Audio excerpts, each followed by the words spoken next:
Yeah, it says it's not available on the site.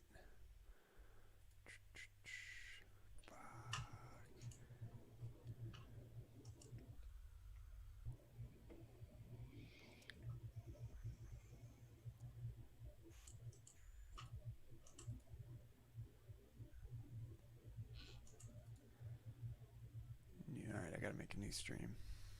I don't know what happened there.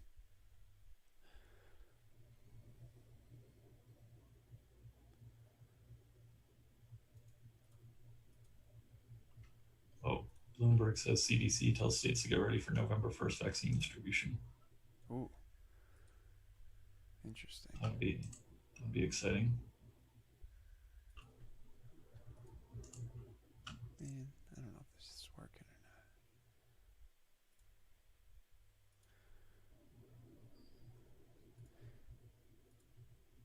I think it's working. I think we're live, but it's not on the site yet, so.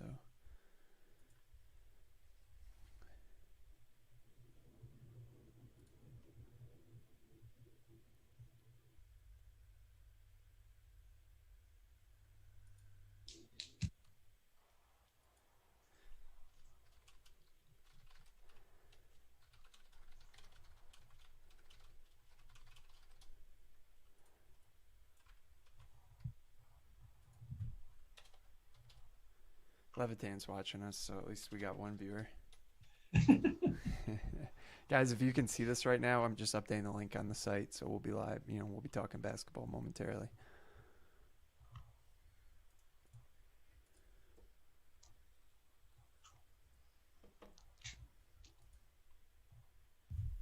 Okay.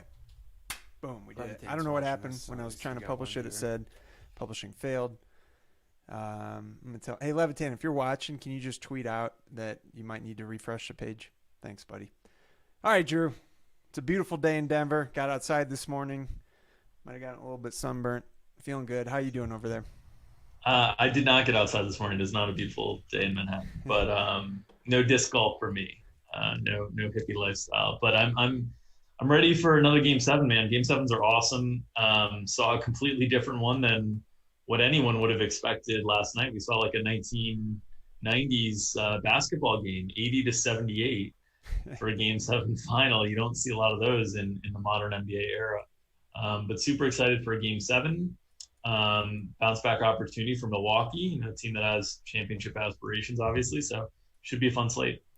Yeah, let's talk just briefly about last night. We talked, I don't know, I think it was maybe 2 days ago, we were talking about confidence and the ability to make the right decision on close calls. And when you're not running well, sometimes you made the point that sometimes you can play defensively and that works Yeah. to your detriment. And I think what happened yesterday, I ended up playing Jamal, and partly because of positional reasons, I wanted to play two centers. I thought Gasol was the best value. Well, you were playing Robert Williams, or at least I was pretty locked in on Yeah. him. And then I thought Gasol was the best, like 4K play. So I ended up with two centers. I can't play Joker in that situation. But we talked about it on the show how we were being really aggressive with Jamal's projections, like giving him all the benefit in the world with minutes and rates and all of that. And he was still coming in a little bit behind Joker, and he was $200 more.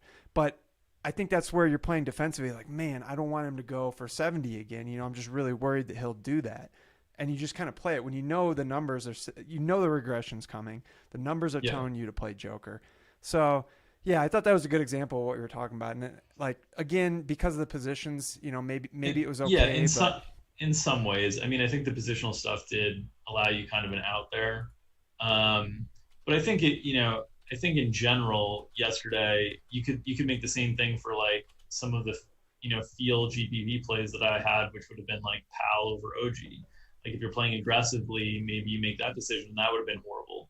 So like it just we tend to look through the lens of frustration and pessimism when we make the wrong choices, and we tend to forget the times that we make the right 1v1 or 2v2 kind of calls. I thought in general we had the slate in decent shape. I think some of the flyers that we were trying to take for GPP leans and stuff obviously just didn't work out at all, and that can be really frustrating. Especially I know I saw some screenshots of some people that played Pal over OG, and it was the difference between min caching and first, and that can certainly be frustrating. But I think really evaluating your decisions in the prism of ownership. and not just the results of the play, I think help make you feel better about these things. Like Powell was much lower owned than OG, and I think enough times Powell can beat OG that you want to be on that side of it.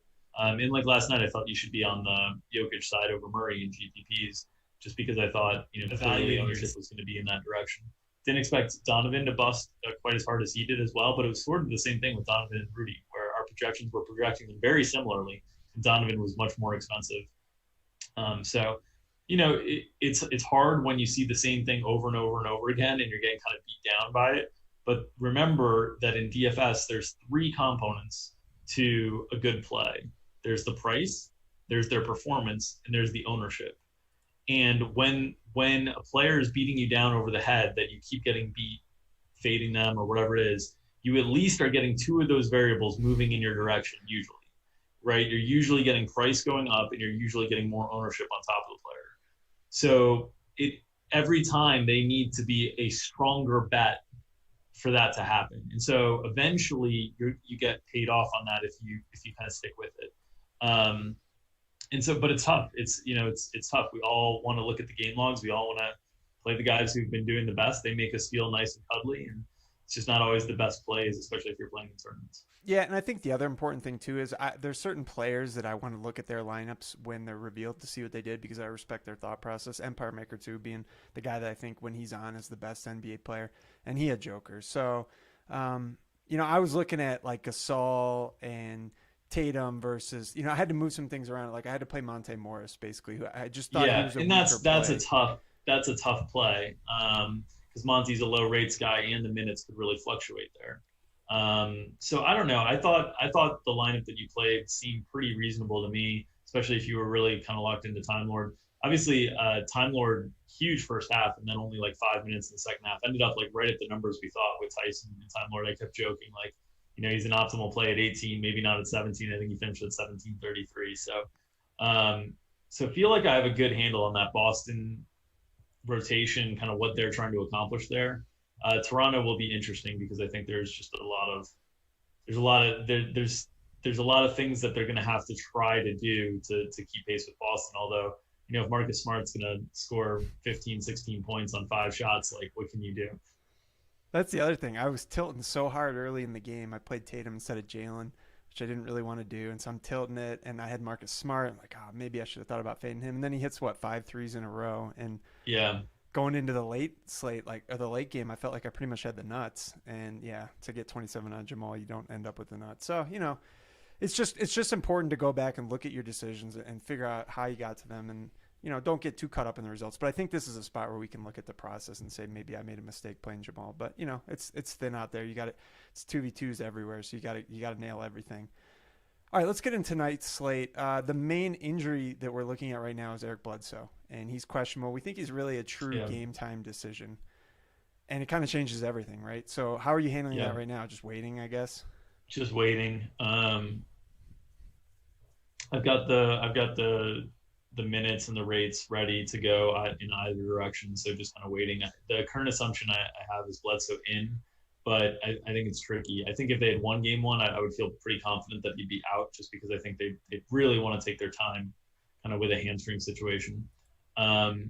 Obviously, what we saw game one without him was a lot of George Hill. I mean, George Hill played 34 minutes, something like that. 36, maybe even. Maybe even more. Yeah, maybe even more. I might have him projected at 34. That might be what it is.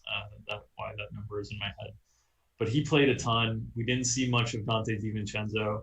I did think we saw a hint of more minutes for Giannis and Middleton, right? They each got up to like 36, 37. So I think the cards got put on the table a little bit there, that I think, you can start to move them up an echelon in terms of the minutes. Instead of that 31 to 34, now I think you can be in that 35 to 38 range. And I think there's a chance at 40. And I think the other really surprising thing about that game was Miami going smaller than what they did in the series against Indiana. I was shocked. Derrick Jones Jr. got replaced by Kendrick Nunn. I thought Derrick Jones Jr.'s minutes would be eaten up by Kelly O, which we talked about. Just wasn't the case at all. So they went smaller, and that forced or allowed Milwaukee to play some of these smaller lineups that they're pretty comfortable with Giannis at the five, but without Eric Bledsoe. I kind of think that was interesting because I think without Eric Bledsoe, that forced Brook Lopez off the floor a little bit more. And so instead of those small lineups when they have Bledsoe would have George Hill already in them. And so instead of Brook Lopez, now you were getting like Connaughton and so I think Spo kind of got one over on Bud there. I Well, don't know if that I Lopez don't was know if that's also in gonna foul hold. trouble too, so Yeah, that certainly played yeah, into it. maybe. Yeah. Like I he got his fourth foul 2 minutes into the third quarter, and then okay. Okay, yeah. So maybe that was the primary factor, but I feel like it's obviously a huge difference for the slate. Um, I would say that I'm like not totally buying into the idea that Miami's going to continue to play this small throughout the series, but we'll see. The other thing that we saw was Crowder close over Iguodala, and we saw Tyler Hero still have that same role. And I mean, what an incredible opportunity for a young player to be thrust into these like really meaningful minutes down the stretch, and it just goes to show how highly they think of him. Yeah, yeah. So we saw Crowder play the entire fourth over Iggy, who played a couple minutes in the fourth at the front and the back end of it. Duncan Robinson also got a few minutes there. He got in a little bit of foul trouble in the first, so he played 26 and almost 26 and a half. Like maybe he could have gotten up to 27, 28 there. One note on Giannis's minutes is he also was in some foul trouble, but you don't know. Sometimes in situations like that, they just make it up in the second half, and he played most of the second half outside a couple minutes there in the second quarter. So, I don't know if you really factor the foul trouble in at all there. I think we have him at 37 and a half minutes tonight. I think that's right. I think somewhere around there, 37, 37 and a half. He 30, played 30. 36 and a half actually, Okay. which is what he played. So I think that's pretty Yeah. fair, but Yeah. probably some upside there too, potentially. We Yeah. have, I mean, I could see him 36 and a half means I could see him anywhere from 33 to 39, right? Like that's kind of the type of range you're dealing with there. So I think that's fair. I think the big thing for me on this slate is that I would like to bet on a Giannis bounce back in a big way. yep, me too. It is hard to do without value. So it starts to get pretty thin, especially when you're talking about like I expect Oklahoma City to play very tight today. I'm hoping Oklahoma City has figured out that these lineups that they have Dort and Adams on the floor together are just a disaster for them. They really need to split those two guys up. We'll see if they make a change in their starting lineup. I wouldn't make a change to any of the content I've produced. I've already got Dort with relatively low minutes, but there's just not much value as a result on this slate. So the Eric Bledsoe thing really is what shifts and opens up potential value. Yeah, and it's like I have a value table that I put up yesterday for DraftKings, and actually I can just throw it up quickly here while we're talking about it. You can see that. I mean, I'm including guys all the way up to 5'9" because Right. there's like Marvin and Nerlens at almost minimum, but Pretty shaky. they're super shaky. And then there's no one else in the threes, and that you're really getting up to like PJ Tucker and Crowder in the mid fours. Like Yeah. that's hardly value really. Almost 5K Yeah. for those guys. And so it's a tricky thing where like I feel like Giannis is going to have a monstrous game, but it's still hard to justify playing it unless you feel decent about some of the plays you're playing around it. So that's where it gets pretty tricky. When again, there's so much like Jimmy Butler got a price hike on FanDuel, but not on DraftKings really. Yeah, Bam, $200 on DraftKings. Bam didn't really move on either site. CP3 didn't really move on either site. Schroeder and Shea didn't really move on either site. Should have brought Shea down. Shea after probably that. should have come down further. Yeah. And Dragic got a little bit of a price bump, but not a big one. So you're kind of looking at the same type of slate where like a lot of the plays that you want to play are in the high sixes to low eights, and it's hard to fit Giannis if you're going to do that. So I think the aggressiveness that I'd like to play Giannis with, I think, is really, really dependent on that Eric Bledsoe news. I do think people are still going to play him heavily. I think people just really want to jam in stars. But it's also it's hard to do on the slate. There's just not a lot of value. Yeah, and I think George Hill is potentially playable even if Bledsoe goes. Yes, he is. So the builds. I think FanDuel you can get Giannis fairly easily. DraftKings it's a little bit more dicey, but I think you can pick between him and Harden, play one of them. At least that's the builds I'm getting, and that's assuming Bledsoe's in. Like Hill's hitting not all Okay. my lamps, but a lot of them. So we can get more into that. Let's Yeah. jump into point guard here. Let's start with FanDuel, and I think you're kind of making a decision. Maybe you'll play both of them, but the two guys at the top for me are Dragic and CP3. CP3's price has stayed pretty much the same. He certainly took on the alpha role last game. We've seen it throughout the playoffs, not every game, but a lot of the games. And like the fourth quarter, it was all him. So I think of the two, Dragic's price drifting up. I think I prefer CP3. I know you had it the other way around this morning. Let's just talk about those two guys on FanDuel. Yeah. I think they're really close. I just really think this is such an ideal matchup for Dragic. He's so good in transition. He's so good playing fast. Um, and and I think the Milwaukee defense is good, but they're vulnerable when they don't get set. And so I think he's just going to keep pushing and pushing and pushing. So I like Dragic a little bit more than CP3 relative to the price tags, but the projections do like CP3 better. I think they're both really, really strong plays. I think it's kind of a shame on FanDuel that if you want to play Giannis, you kind of need that salary relief from George Hill to make it all work because these two guys are really strong plays. And I'd probably rank them above some of the shooting guard plays on this slate in terms of my confidence level.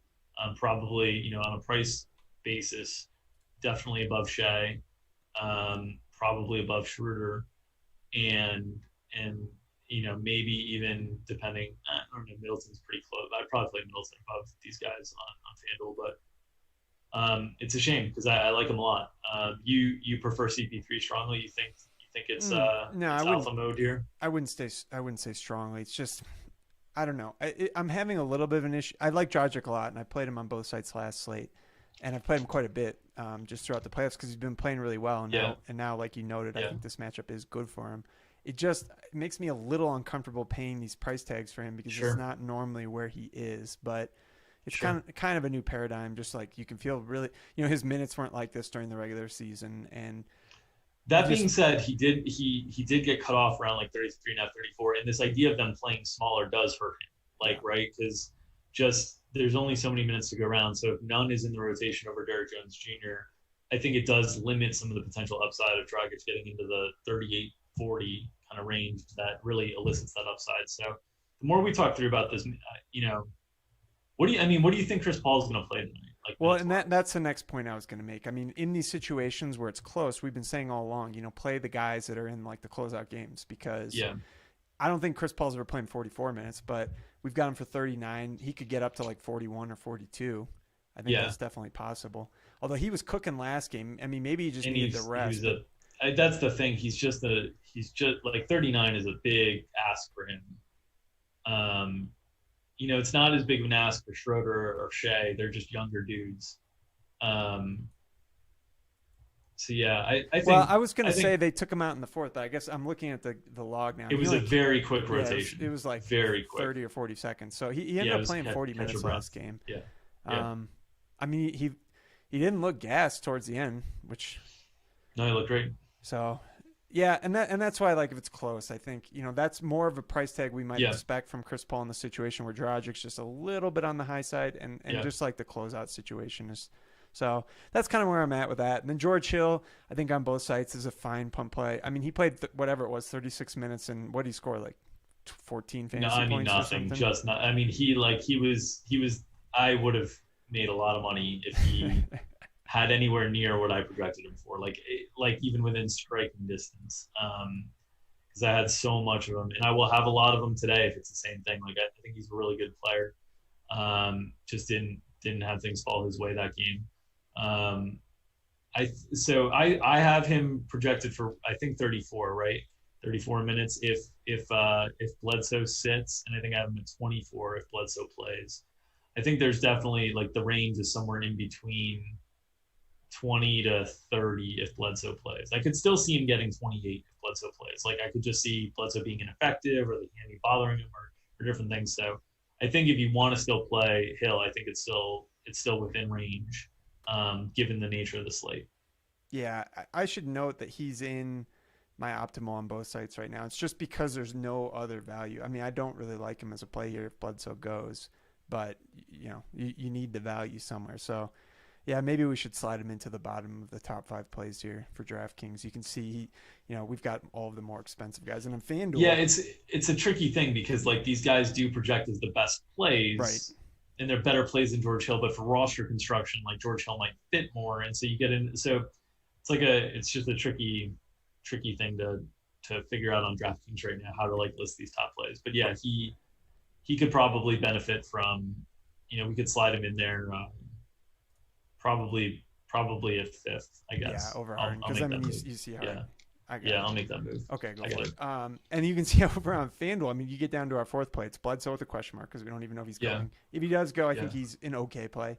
I mean, the price is fine. If you knew he was 100% and going to play like 28 minutes, then he'd be a good play. It's just kind of risky. So probably an okay tournament play if he goes. I don't think people will want to play him. And then, we have Westbrook at 5, who's just looked atrocious out there. His price tag's bad. Like, he's really not in play, but we're just listing him because we wanted to list 5 point yeah. guards, right? You got to list five. Unfortunately I couldn't do it at center. There's not a fifth guy. So I don't think he's even Unless Tyson Chandler gets a free throw attempt again. But yeah, I think it's a pretty clear, Paul Dragic Hill allocation at point guard on the slate. Let's talk about the Oklahoma City guys. Shea, man, so frustrating last game, and Yeah, Schroeder seems to have maybe a little bit safer floor in this matchup, and he's a little bit cheaper. But I mean, the price tags are so close, and numbers are going to prefer Shea, and I don't know. It's just an uncomfortable play, but I think it's probably worth going back to the well, and we've seen the ceiling throughout the yeah. series. I think so. And he's the guy that they're most comfortable letting him play into the mid 40s in minutes, and I think we'll see that. And then the other thing about Shea is like I hate to say this because it puts me in a place where I'm like assuming something in a guy's head that I don't feel comfortable with, but it almost seems like it's just like a switch whether he's going to be really aggressive or not, because we saw it in a couple of games earlier in the series where he was willing to break dudes down off the dribble and get into the paint and then make decisions. And then he was just kind of passive the last few games and basically like only willing to create step backs for himself or shoot spot up threes. And that's really not what he is at this stage of his career. He needs to be getting into the paint and kind of creating havoc, and that's where he does his best work. And when he's around there, also he can grab rebounds and add value that way. It's clear that when the chips are put down at the end of games, the ball's going to be in Chris Paul's hands, right? Right. So one of these things about like game sevens and stuff, you wonder if the usage is going to get even a little bit more concentrated. And Shea, I've got him well below his seasonal baseline and usage rate because it has been down quite a bit this series as his rebounding rate. And he still projects okay. So I think he's a really good tournament play. I think I would if you told me I could only play one lineup on DraftKings where I have a decision between Paul and SGA because of positional eligibility and whatnot, in tournaments I would play SGA. I think it's a better leverage situation from an ownership perspective. Yeah, I don't think there's any question about that. And it's when the plays start to get uncomfortable. That's when they're better GPP plays. Let's talk about James Harden. Let's talk about him in the pecking order versus Giannis. Like my gut right here is Giannis, but it kind of goes against what we were just saying with CP3. Like, take the guy in the closeout game here. Yeah. Yeah, I think there's a lot of things that make Harden an interesting tournament play because I think he will be substantially lower owned than Giannis. We know Russ is on a minutes restriction of some sort. We also know that Harden kind of got ridiculed a little bit publicly for lack of ball domination late in a late game situation. And so it would not surprise me, and we know Harden like is a dude who does not like to come off the floor. It would not surprise me if he played 45, 46 minutes or like pulled like one of those CJ McCollum game 5 against the Lakers where he just plays the whole first half and he's out there until the game's out of hand type thing. And so, I mean, Harden could create like a 10-minute advantage over Giannis tonight, and that would not surprise me. And he'll be much lower owned because of positional stuff as well, right? Like, there's a lot better shooting guard plays than there are small forward plays. There's a lot better guard plays than there are forward plays in general. So I think he's a really good tournament play. I just happen to also think Giannis is going to go off tonight because generally star players don't have back-to-back mediocre games, and the fact that like it was so vocal about, hey, you only took this many shots, you didn't step up to defend Jimmy, you didn't like. There, I think it's going to be a really really big spot for Giannis, which makes me a little bit hesitant on Bam, which we'll talk about a little bit later as well. But I think both of those guys were going to be over-owned last slate because of the lack of value on the slate. I think people will react to more balanced builds than last slate, and so I think it'll be a little bit more fair in terms of their combined ownership. And I think Harden will be much lower than Giannis. If you had to put a number on Harden and Giannis, what are you thinking on each site? Giannis on FanDuel, he was 80 last time. I think he'll be like 65, 60. And that's just a FanDuel issue. It's just it's the and Harden I think will be like 20, 25, somewhere like that. So I think you'll get decent leverage on Harden versus Giannis. DraftKings, it's a little bit tougher. Giannis was 60 on DraftKings last time, and I thought that was really high. Well, we got the value, at the last minute. We did. Bumped him way up. We did. I had him at like, I think I played him at like 37 was my exposure. So I had a pretty big underweight there. I think tonight, it does depend on the Bledsoe situation. But I would say I think he's probably more likely to be 45 to 50 tonight.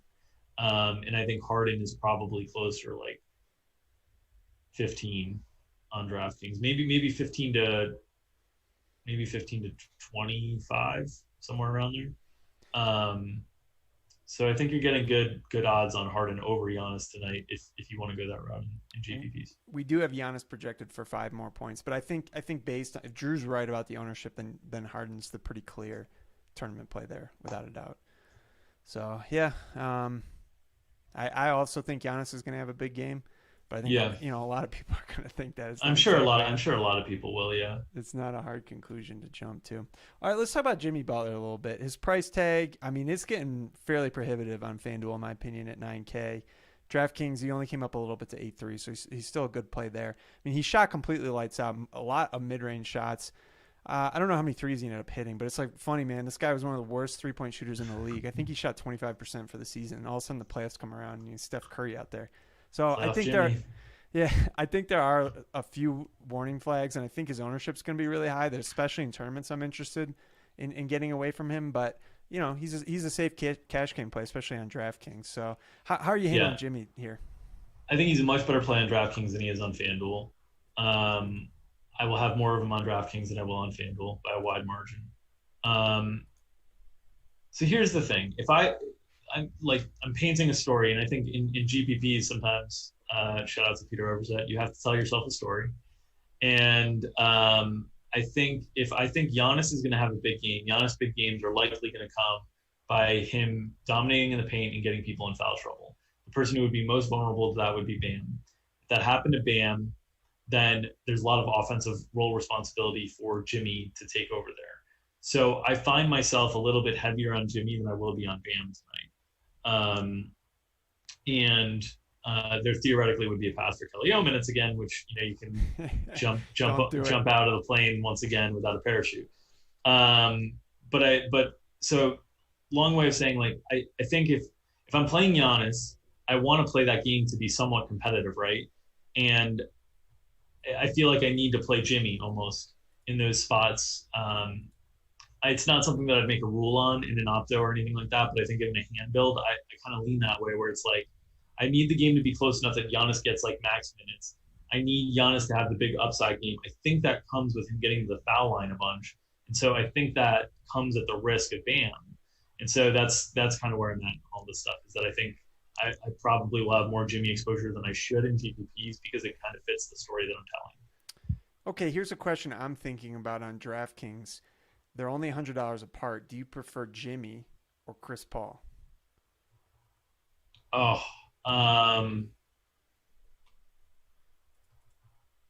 need to just reference the numbers to give myself You have a Chris good Paul a good 3 baseline. points ahead. Yeah. 3 points ahead.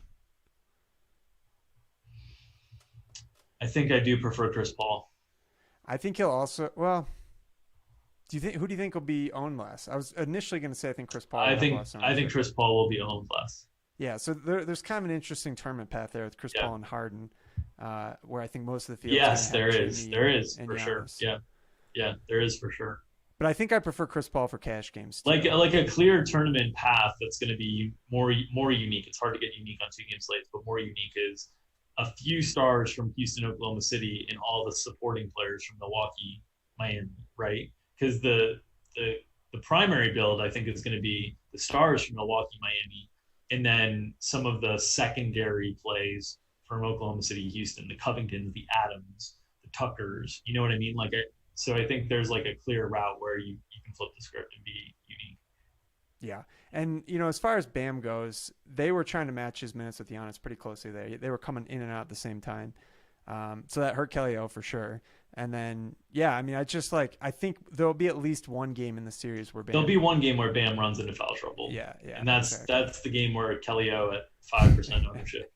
That's our time. It's our time. We're not telling him to go back to the well, are we? I've gone Kelly O, Norm Powell, Boucher.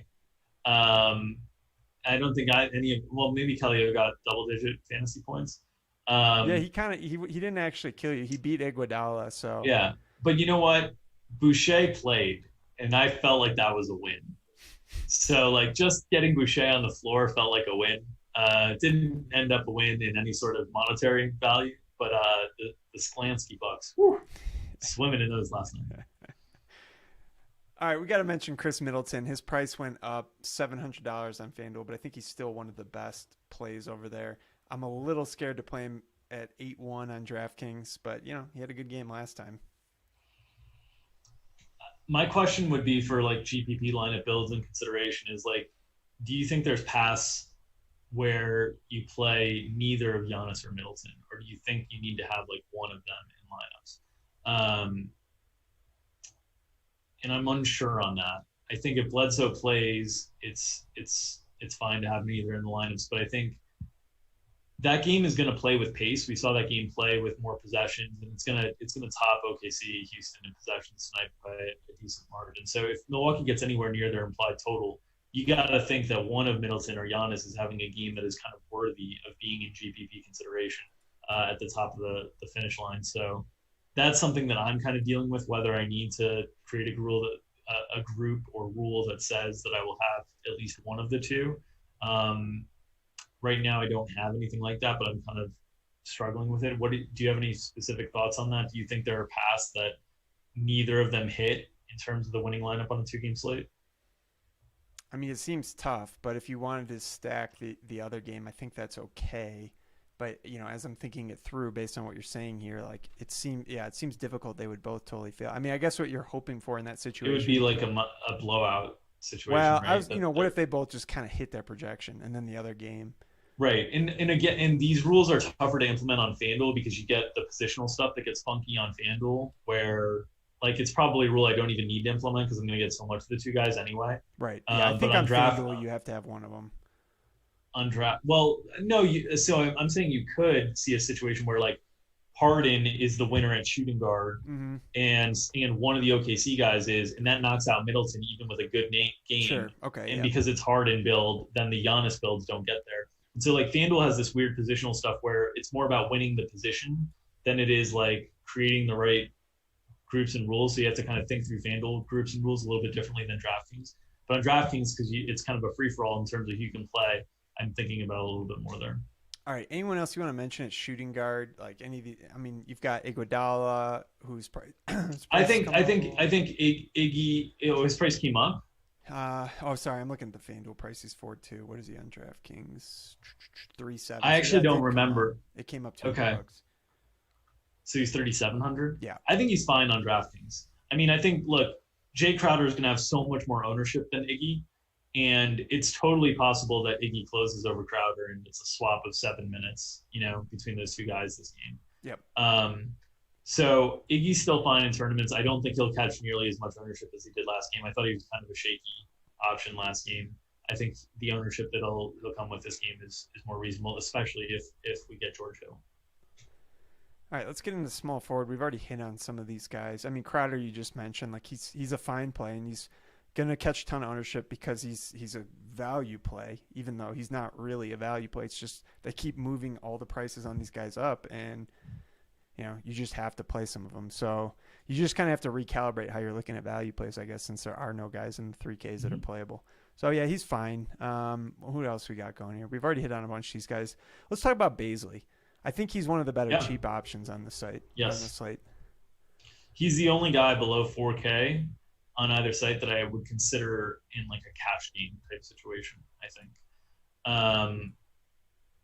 That made me just think through what's George Hill's price tag, but I think he's over 4K, so yeah, he's still is. good. He's 4K, I think. So Baisley, I think this thing that Oklahoma City is figuring out is because of their inability to play Dort and Adams together without just getting destroyed. I think they're realizing like the athleticism of Baisley and his willingness, honestly, to put the ball on the floor and drive it into the lane and then get it out to other shooters is super valuable for them, especially when Shea refuses to do it. So I think his minutes are a little bit more secure. I think I've got him in the low 20s, like 21. But I think, 2 games ago, we were at like the 12 to 16 range, and I think he's earned his way up because I think they just cannot play Dort Adams together. And they're struggling to play 2 of Dort Adams Gallinari together. And so I think Baisley's naturally earned some minutes. It feels a little chasey just because he did have a good game when everybody else, kind of stunk it up on the value side last time out. And I don't think the ceiling is much more than what we got last game. I think that's pretty close to the ceiling in a Game 7 situation because he's really not going to have a ton of usage. But he is fearless, and he will get shots up when he gets opportunities. And I think he'll be on the floor somewhere between, 17 to 24 minutes tonight. I'm probably a little bit on the higher end of the spectrum. And he projects just okay, so he's not like a core play by any means. I think Crowder and Tucker are way better plays in terms of the salary relief conversation. I think George Hill is even a better play with Bledsoe in than Baisley, but I think Baisley certainly is deserving of being in the conversation. Yeah, I think he's more of a DraftKings play. We've got him at 21 minutes. He played 22 last game. I mean, the problem on FanDuel is for 1,100 more, I think you just get up to the safety of Crowder, at least in cash games. Baisley's a great tournament play over there if you want to punt off. But, because Crowder can easily fail in a number of ways, either just by not getting there while he's on the floor. Like, I think he only had 20 last game, or not playing the fourth, So DraftKings, if you're trying to jam in Giannis or Harden, then you might need to play him alongside some of the other values we've talked about. But, yeah, like you said, fairly shaky. Covington, I guess he's a power forward on FanDuel. We were touting him last game, and he had a good game, and he played 38 minutes. So, are we back to the Covington that we know and love here? I think so, man. He shot the ball well the last few games, and Jeff Green's finally turned into the Tyrese Thomas version of is Jeff Green Tyrese Thomas or Michael Jordan each game out there. I think as long as he can stay out of foul trouble, 8 stocks last game was incredible. His defense is so important for them. I feel good about him, playing into the 30s now. I feel like the upside is in the 40s, which is what I thought was going to be the case coming into the playoffs. And then you just have these weird games where they chose to play Ben McLemore over him in overtime, which was just wild when you kind of look back on it, especially without Harden, because I think he had fouled out at that point. So yeah, I'm in on Cov. I think unfortunately he's going to garner just a ton of ownership. He's clearly the best power forward play, and if I have any concerns about Bam at power forward on FanDuel, it's well, then what do I do? So I think Covington is just a fantastic play tonight. More valuable on FanDuel because of the positional scarcity, but certainly in play on DraftKings for main lineups as well. Yeah, just quick note on Gal before we get fully into power forward. They don't want to play him the minutes. I don't know why he didn't play more minutes last game when he was shooting lights out. He had it going, and he didn't play a lot of minutes. And I think they're just stuck in these lineups where they're trying to avoid 2 of Dort, Adams, Gallinari. They're trying to really limit that. And so, because I think the Gallinari Adams stuff, because Gallinari is a player that is not going to break anything down off the dribble. what was happening with the Gallinari and Adams stuff is you've got Adams in the post, you've got no room for Gallinari to post up without getting like kind of immediately doubled, and then so he just becomes like a spot up shooter, which is very valuable in terms of the spacing because he can shoot from deep from three, but then he's sort of like a defensive issue on the other end, and so they were trying to like middle it with Baisley a little bit more, or play Dort when he actually made some shots in the fourth quarter. So I think it's hard to see Gallinari getting up into the mid 30s, even though that lineup that they've run all year with SGA, CP3, Schroeder, Gallinari, and Adams has been so effective. Um, it's it's a spot where it seems like they want the athleticism of a Dort or a Baisley kind of on the floor to help them on the defensive side.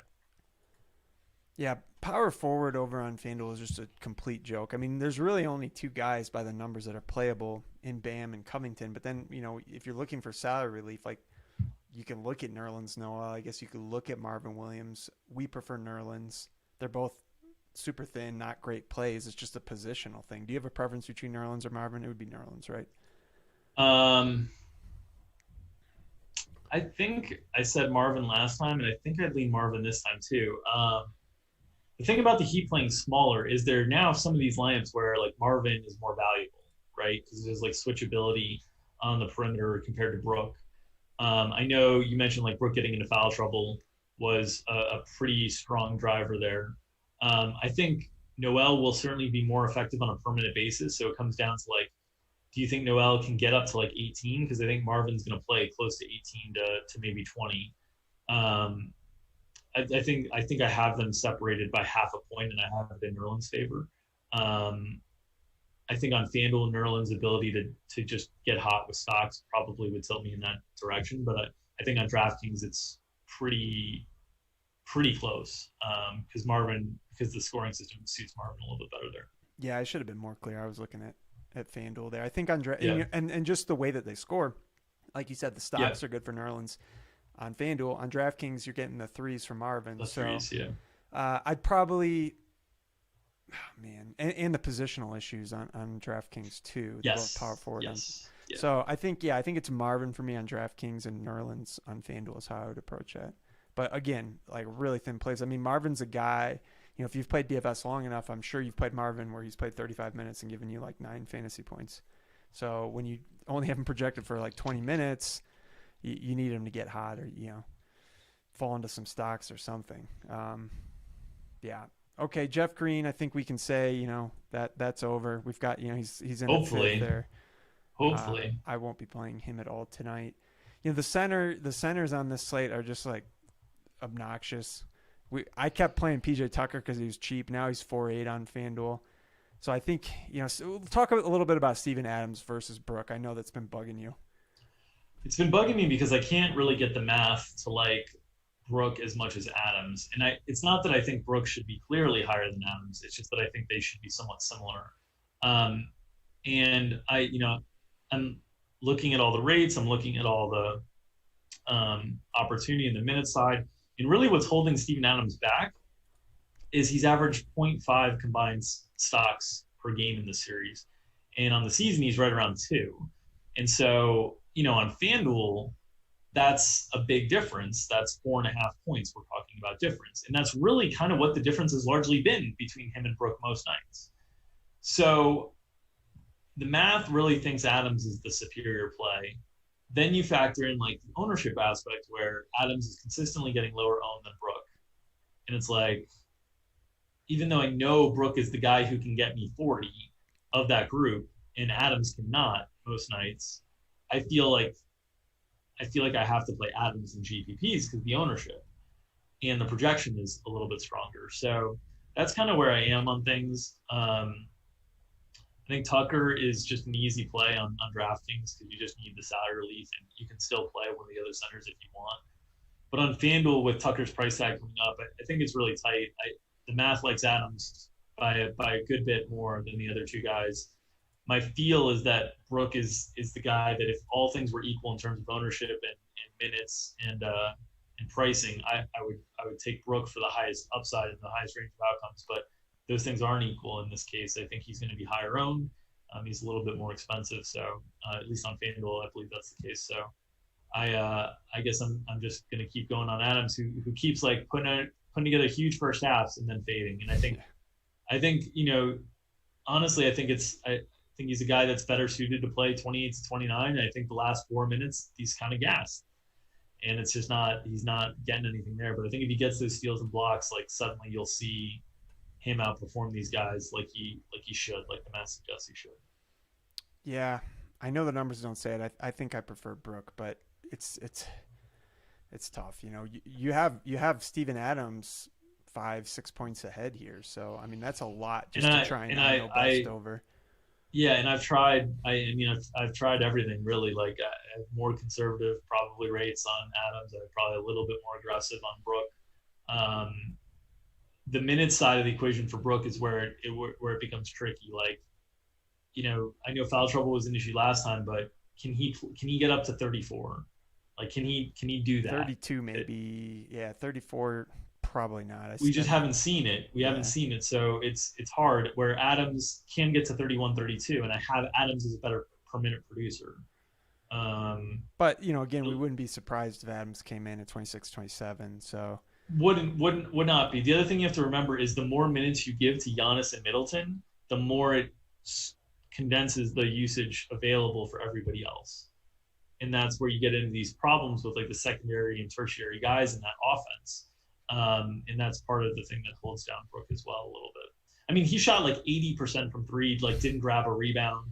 Like you could not have run hotter last game, and he got to what 30. Like yeah, he had a few stocks too. But again, I mean, he could have played a few more minutes. So I don't know. sure, but I mean, he's not shooting 80% most nights. I mean, and that's the thing with Brook, that you have the big upside because he can do that, and the points can pile up in a hurry, and he can score 30 real life points. But Yeah, and I this think is the these are ownership the can tough follow it. decisions for cash. I think for GPPs, it's pretty clearly Adams because I think Lopez will have more ownership.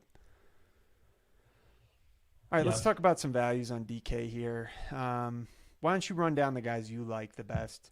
Again, we're looking at fours and even some 5K guys just as Yeah. value. What do you think? Um, Crowder, Tucker, George Hill. Yep, yep, that's pretty much it. Um, Baisley's a little fringy. Yep. Marvin and Nerlens are very fringy. Connaughton's very fringy. Wesley Matthews, very fringy. Kelly O, very fringy. So, I mean, if you think Dort can play 30 minutes, Dort would be in that group. But I don't see anything that suggests, based on what's been going on in that series, that they can do that. So I think I've got Dort at like 22, 23 minutes or something like that, which equates to like 15 for 4K. Not great. Yeah. All right, let's get to some questions here. Do you have any other closing thoughts before we start taking My only questions? other closing thoughts is if you're like 150 MME on DraftKings, where like positional stuff doesn't matter and prices matter a little bit more, there will be a slate, one of these slates, where someone like a Kyle Korver or a Wes Matthews, someone who's not ever going to project well, is going to end up in a winning lineup, because they get hot from three and they make 5 threes and they score 17 DraftKings points, and there's no value on the slate and the studs go off. Like that will happen at some point. So none of these guys are plays I would ever consider, but I tend to end up having some exposure to them when I'm running 150. All right, let's take some questions here. Assuming Bledsoe is in, Middleton and George Hill or CP3 Dort. I don't think Dort is really playable in cash. I don't think so either. That's for FanDuel cash, by the way. So we're going Yeah. Middleton Hill. And of Oh, course, especially on FanDuel, yeah. especially like because he's shooting guard and you're giving up so much. No, definitely not on FanDuel. I know he's cheap there, but I just think it's too much opportunity cost at shooting guard. How do we get Drew's projections? Well, we're working on stuff in the background, but it just we weren't able to have it ready for this season. So Yeah, a couple things there. One, there are teams projections. There's something we all work on, so they're not my projections, but there's something that we all work on, and that's something that we won't have available for this NBA season. all right, get to relive all the live stream issues. Da da da. Does Scott Foster, I know you're going to go this one, so I like tossing this your way. Does Scott Foster officiating Game 7 against his rival CP3 and Harden mean anything projection-wise? Oh, man. Like, like, That's what we would call FPS, fancy play syndrome. yeah, like, Don't worry about that. we're getting deep down the path of like conspiracy theories. And I think just in general, as a country, we could be better off avoiding some of those right now. So in the DFS world, I'd like to avoid them as well. Yeah, I wouldn't sweat it. Dragic and Wes Matthews or Schroeder and Dort. Yeah, I'm seeing a lot of stuff about Dort. We think he's Other places must be projecting Dort for decent minutes. Yeah, I would be real careful with him. Real careful. I'm not interested. Harden Gallinari or Giannis Schroeder FanDuel Cash. That would be the Giannis side for me pretty easily. Yeah. George Hill Baisley or Connaughton Crowder on DK. First one for sure if Bledsoe sits. The answer is really I'd love to get George Hill Crowder. And so if you can like figure out a way amongst the top guys you're playing to drop and get that 600, I would do that. But yeah, I think it's the George Hill Baisley side. Yeah, I don't think you need to play Baisley. I think he's probably better as a tournament play, but I don't want to play Pat Connaughton either. So there's that. SGA and Crowder or Schroeder and Gallo for FanDuel single entry type lineups. I just think SGA is probably one of the better GPP plays on the slate. I don't think people are going to want to play him. I think so too. Now Crowder is going to catch ownership, but that's okay. Yeah. Schroeder was really heavily owned last game, a lot more than Shea, and the prices didn't move. So considering they both dudded, but one of them was cheaper, I think the ownership will still lean to Schroeder. And every dollar really matters today. You know, sometimes you need that $600-700. For sure. A man after your heart, Hero and Kelly O, or Duncan and PJ Tucker, GPP.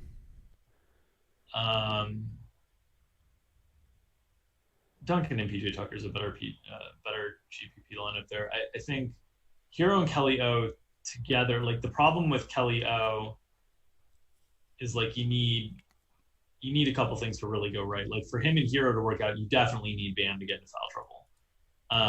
So you kind of remove one of your outs. One of your outs is that the Heat close with bigger lineups and Kelly O and Bam play together. But in those lineups, I think Hero's a little bit vulnerable. So I would say the other side. If you fade SGA and Cash, should be having a similar conversation about playing defensive tomorrow. I'm not sure I entirely agree with that because. Well, did you see who that was from? Oh, his name's SGA Whisperer. So there you go. There we have it. We have the definitive. We have the SGA Whisperer, who's told us all not to fade SGA and Cash. Yeah, I just think to reiterate what we were talking about earlier, there is some pressure on his rates with CP3 just going total alpha in the fourth quarter. So that has to impact him some. It's tough to capture that properly. I think he's one of the best GPPs on the plays on the slate. Like DraftKings, I don't think I'd be playing him in Cash, and probably not FanDuel either. I'd probably just because again the money is tight, so I think I prefer Schroeder there on FanDuel. 2v2 back to Kelly O and Jimmy or Baisley Middleton for GPP. I mean, for GPP, Kelly O Jimmy is freaking hot, man. I think that's the right play in GPP. I think Baisley's range of outcomes is not much different from Kelly O in terms of projectable points, right? Like Kelly O, even playing like 8 minutes, probably matched half of Baisley's games from the series. So, and the ownership is going to be wildly different, right? Like Baisley might be like 25% and Kelly O is probably sub 10. So I think it's the Jimmy Kelly O side. And I think there's some natural like storytelling correlation built in where if Bam gets in foul trouble, those are the guys. Yep. That's a good point. Covington, Baisley, or House, Duncan Robinson for GPP. Well, I mean, the second one's going to have way less owned. The second is going to be so much lower owned that I think it's the right GPP play.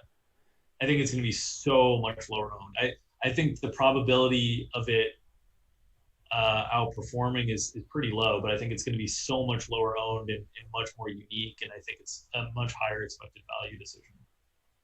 Can you rank Iggy, Kellyo, Marvin? Iggy,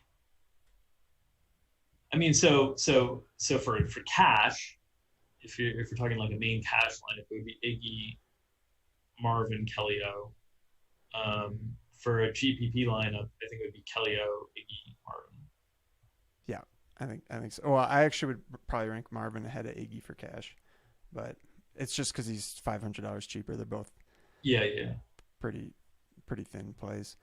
Gordon over House, yeah, I think I prefer Gordon over. Their If price, you have the money, yeah, I mean they're fairly close in price. I think they are. I thought there was a big gap, but maybe I'm just thinking thousand on FanDuel. I thought it Yeah. was less than that on DraftKings. On Eight DraftKings, hundred. 800. I mean, that's a lot of dollars. Yeah, I would take I'm, House on a per dollar basis, but I'm not really interested in either of them. They're fine. DK Cash with a good amount of guys under Giannis Harden to play. Does playing either of the big guys feel like a force to you? Yeah, I mean, we said last slate for sure Drew thought it was a force. It became less so once Bledsoe was out, and I think some of that applies here as well. yeah. Do you think it's a force here, assuming Bledsoe's in? Bledsoe's going to play. Okay, there Shams you just go. reported. So, so people are going to ask, like, how do we react to this? This is what we've been talking about the whole way through. We expected, we thought, we leaned on Bledsoe playing, so everything's been prepared with the idea that Bledsoe plays. George Hill is still viable, but he's just not a smash play by any means. With Bledsoe playing, it does feel like more of a force to play Giannis and or Harden on DraftKings. The plays are just thinner to kind of make it work. It's tough. It's tough out there.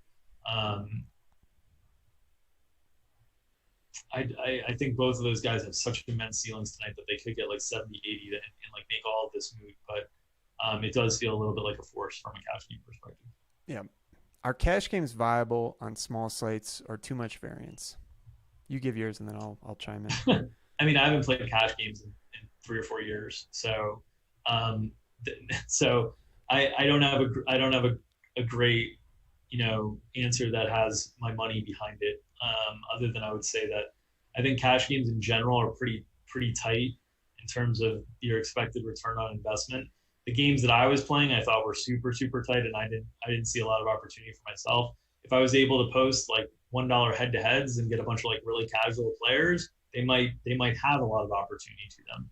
I will say this: I felt in each of these slates, like I felt that first Boston Toronto game, I felt like not enough people were playing smart and tice by a big margin. Felt the last slate of this kind, I thought people were playing Giannis way too aggressively. So like I still think there's going to be pockets of edge.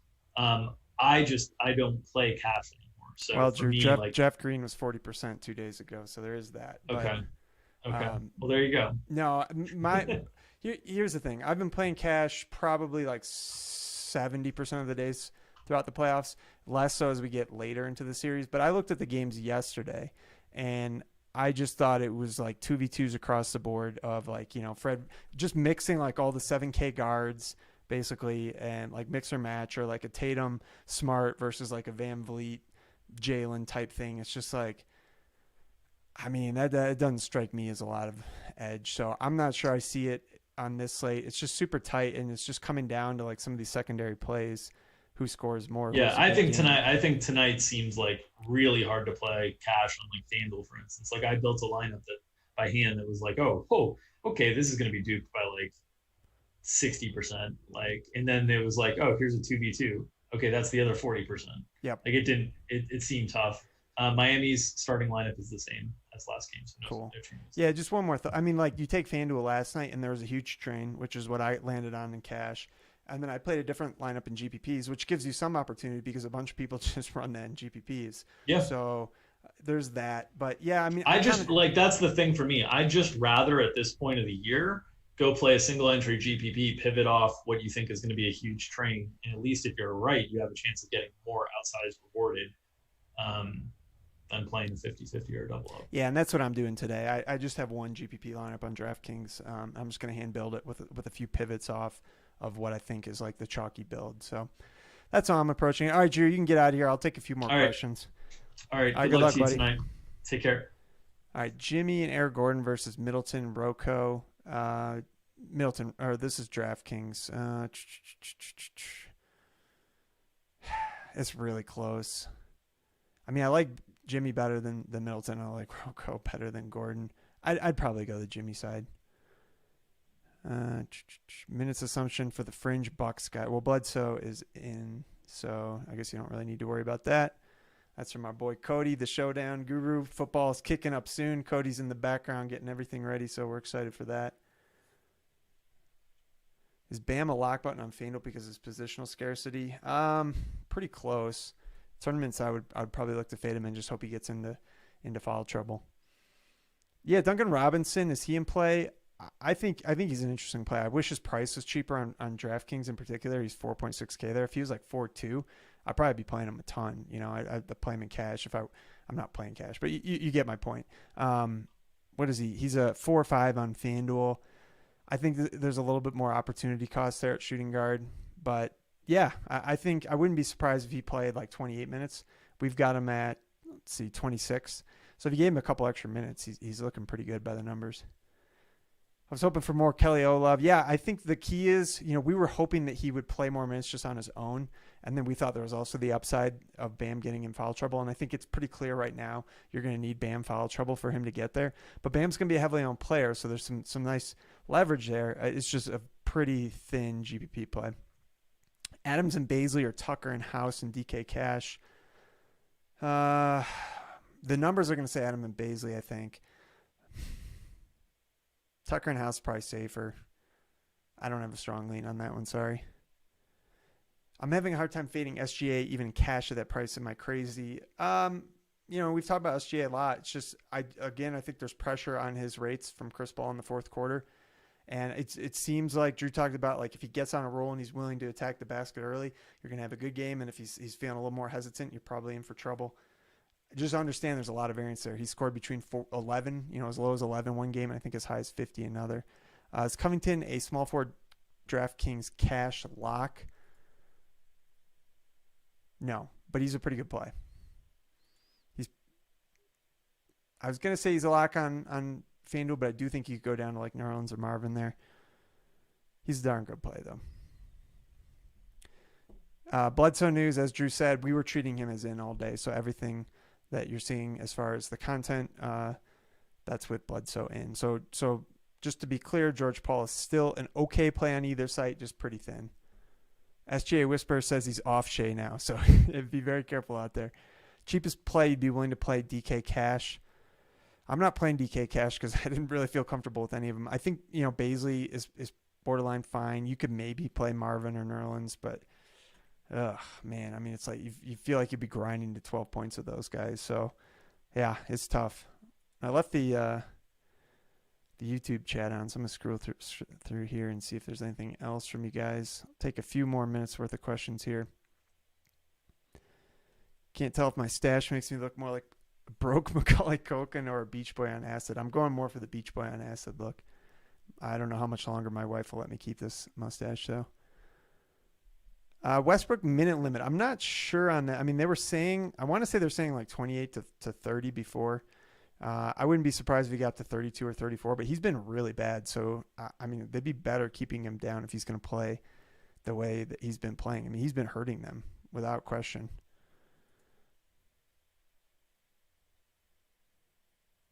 Yeah, I wouldn't touch Westbrook. There's a few Westbrook questions here.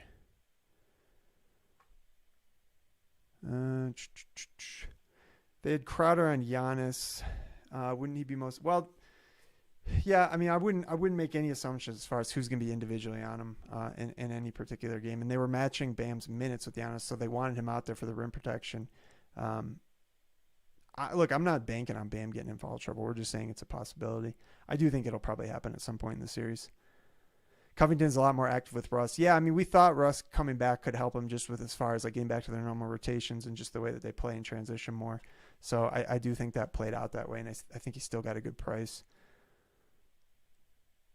Baisley versus Noel. Yeah, I like Baisley better than Noel. But I do think Noel's okay. And if I was playing, what I'm getting from my FanDuel Optimal has Nerlens Noel in it just because of roster construction. So I think it's okay. I might do that, but I wouldn't feel good about it. FanDuel Cash, Gallo and Tucker versus Barolo and Crowder. I think I'm playing Crowder and Giannis at small forward on FanDuel. Like that's what I would be playing. Okay. I think we covered it all, boys. Oh, I've had the values up this entire time. Sorry about that. I guess we've driven home the values to you. Can you play Hill and Bledsoe together? No, I don't think I would.